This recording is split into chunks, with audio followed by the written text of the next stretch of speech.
Hey guys, I want to show you something cool here. So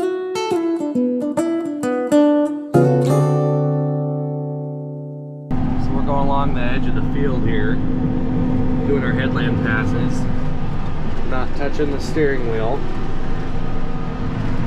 We got to go around all these power poles and road signs.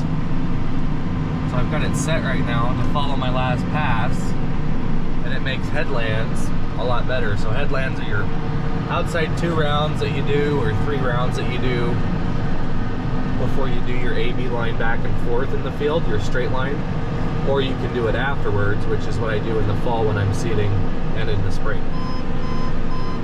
So right now it's telling me there's a tight turn ahead. That's a pretty sharp corner, so I'm going to hand drive this corner here.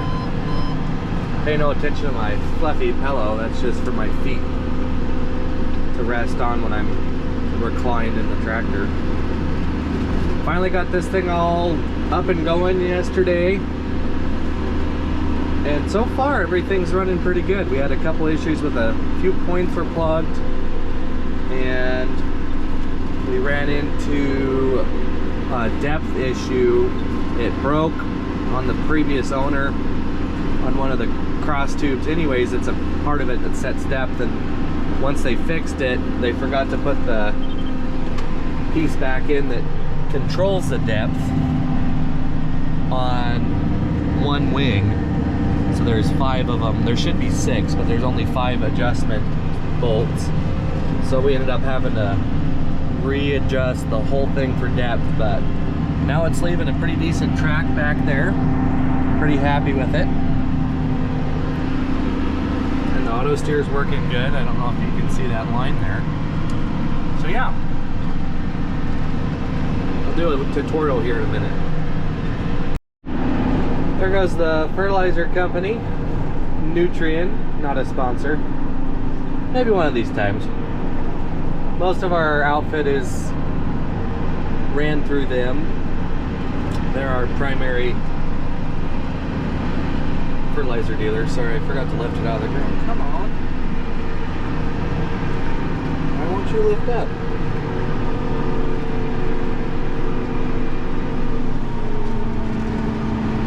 Okay, we got a slight issue here.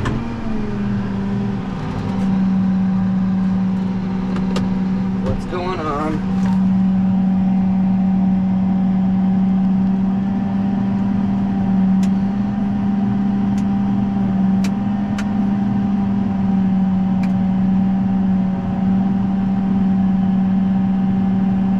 Okay, why is it doing that? I guess let's go take a peek. I wasn't gonna cultivate this area yet because when we're driving through it to fill for these acres, it starts to get really powdered up. My hoses are in like they're supposed to. Why are you doing this? Stand by. Alright, well, whatever I did when I got out, which was nothing, let it lift up out of the ground. So, I don't know, sometimes these hydraulics are weird, sometimes the implements are weird, and sometimes I just don't know what happens. So we're gonna do 3 headlamps on this piece. I'm about 1/4 of a tank of anhydrous right now. It's set right now for 2 headland passes, so we're gonna go into the AB screen and go down here to swaths. And what we're gonna do, right now it's set for 2 headland passes. We're gonna go to 3, and load, and it's gonna shift my headland over because I had it adjusted for overlap. All right, back to 3 headland passes. So the reason I'm doing that is it gives me a little extra time to turn around in my corners. So a headland is where I'm gonna be turning around. I'm gonna use that word. A lot of guys use outside round as a term, whatever you want to call it. So I'm going to do 3 on this piece. You're going to see I'm overlapping quite a bit right now.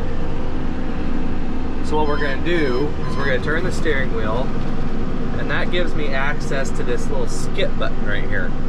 And what that'll do is that moves my line 2 feet over to where I actually want it to be. So it skips the line to the current position I'm in at that moment. So this computer is a Trimble TMX. It runs off of Android software, so it's pretty much a tablet like you'd have in your house or wherever you might use a tablet. Right now we're using an app called FMX Plus, so it's got apps just like you would with Angry Birds or whatever you might play. So in this FMX app, we're running a field right now. This computer controls rate for my anhydrous. It controls rate for my liquid fertilizer, the thiazole. It controls my GPS. And right now, that's all we've got running on this unit that we're fertilizing with. So not a whole bunch of gadgets, but it does pretty good. On the left-hand side here, this is a lot of steering type stuff. That moves your map to kind of a look-ahead type map. I personally like the bird's eye view, just the way I like to run it. I've got it set for applied rate right now. These are all your different settings that you can use. You can have it show you your prescription, your speed, applied rate.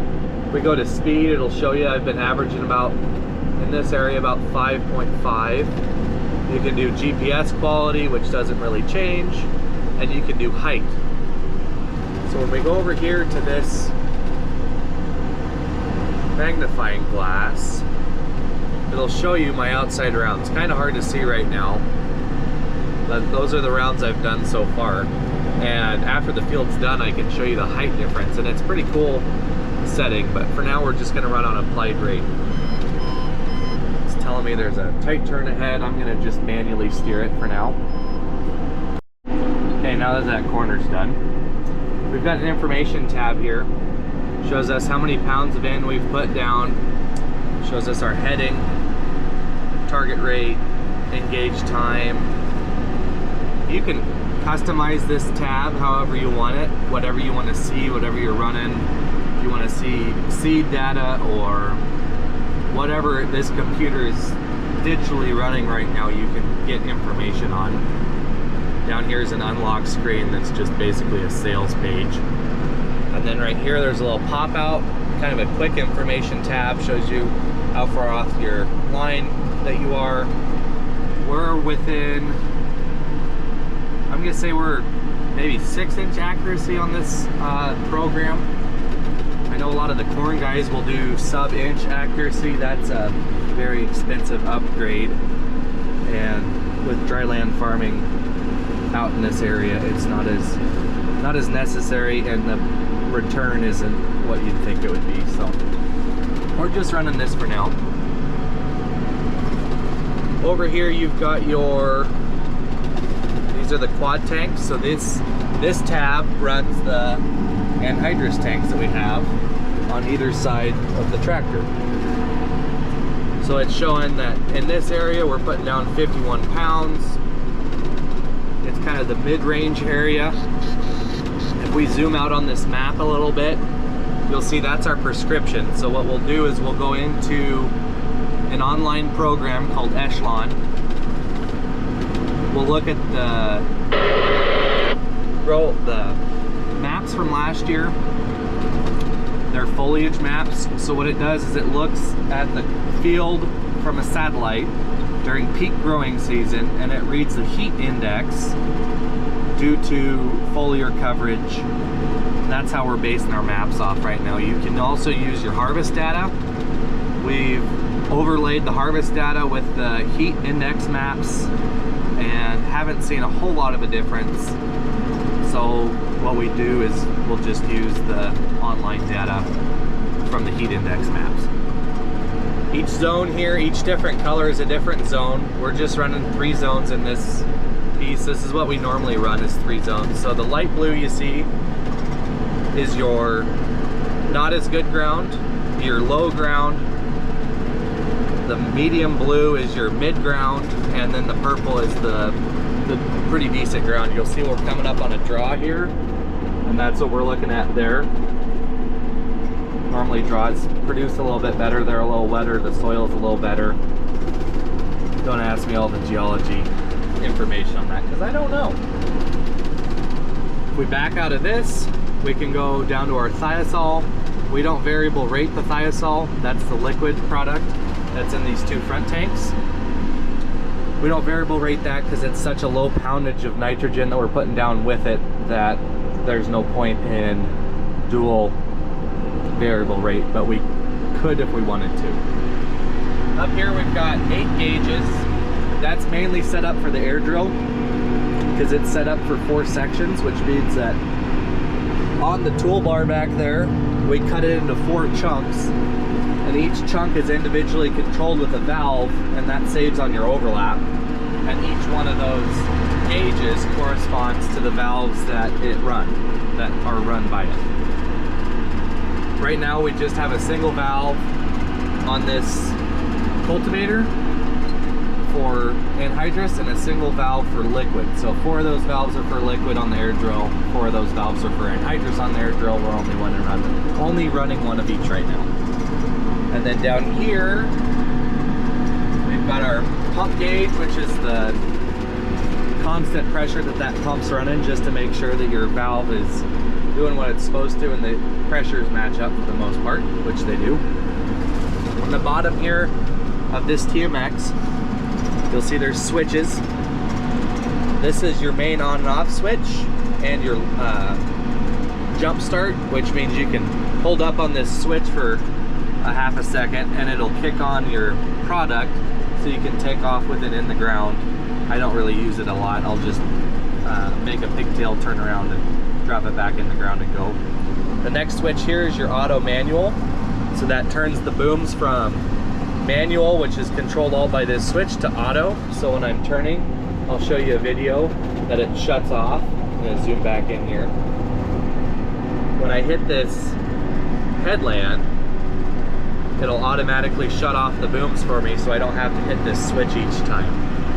The next switch is your 3 different rates. You've got rate 1, rate 2, and your manual rate. Don't really use it a lot. I mainly just use rate 1, which is the preset setting I've got for this system right now. On the bottom here you have 12 switches, I'm sorry. Right now technically we're just running switch number 1 because we only have 1 anhydrous and 1 thiazole valve. These control the valves, so you can go up to 12 valves if you wanted to. We use that on one of our sprayers, works pretty good.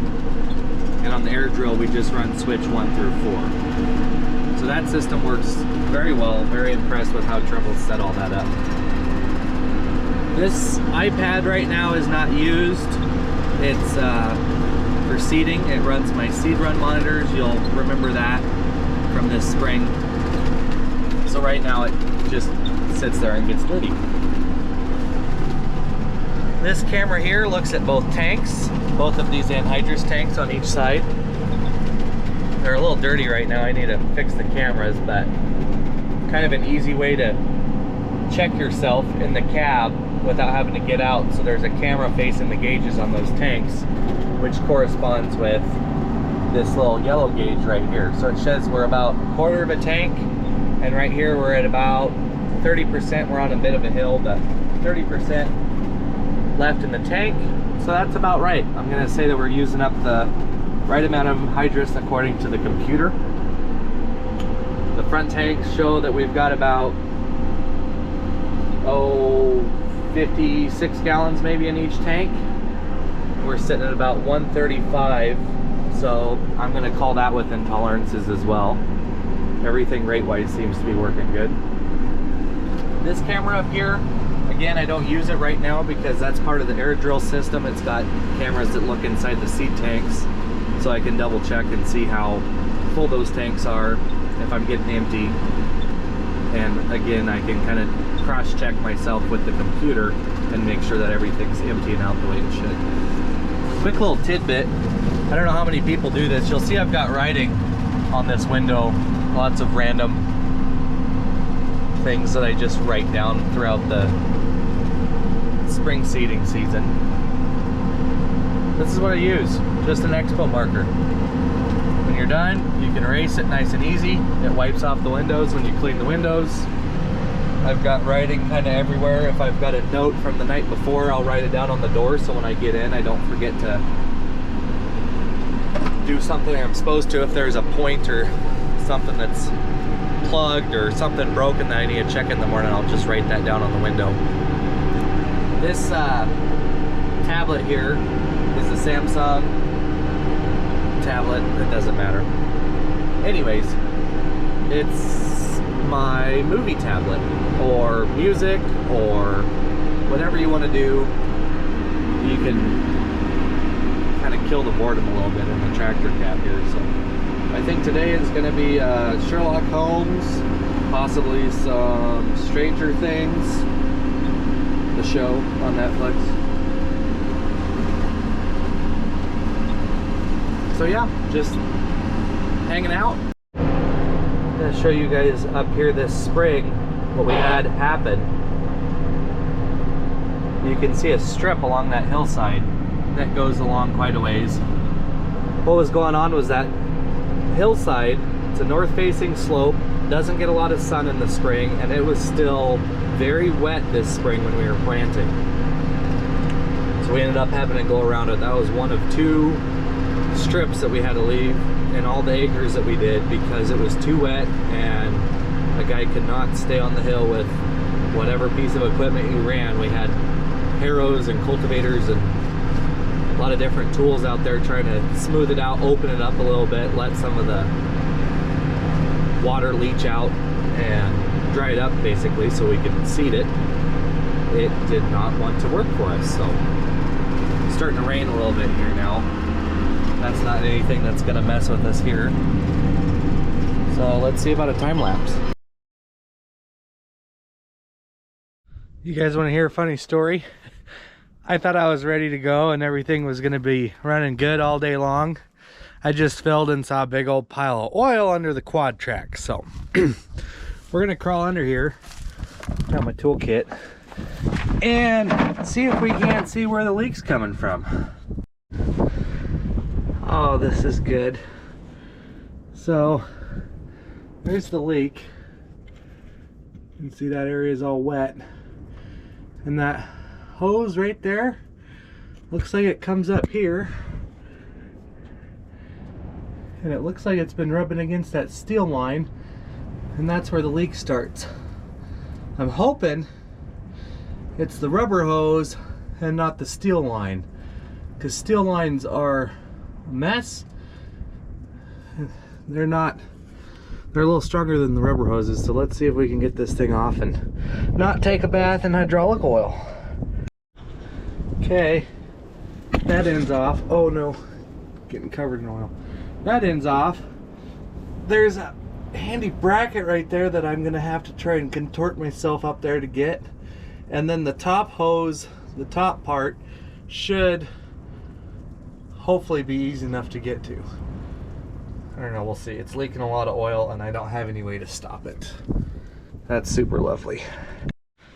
Remember that steel line I was talking about, that big one? That's the one that's leaking. So we're gonna open the hood and see if we can see where it goes. I see where it goes back there, but up front here, I don't know. And these are so much fun to work on with these tanks on the front. Oh yeah, also, apparently we're missing all the rubber off that bogie. It's supposed to look like that, looks like that. Either that came off just recently or we lost it earlier and didn't notice it.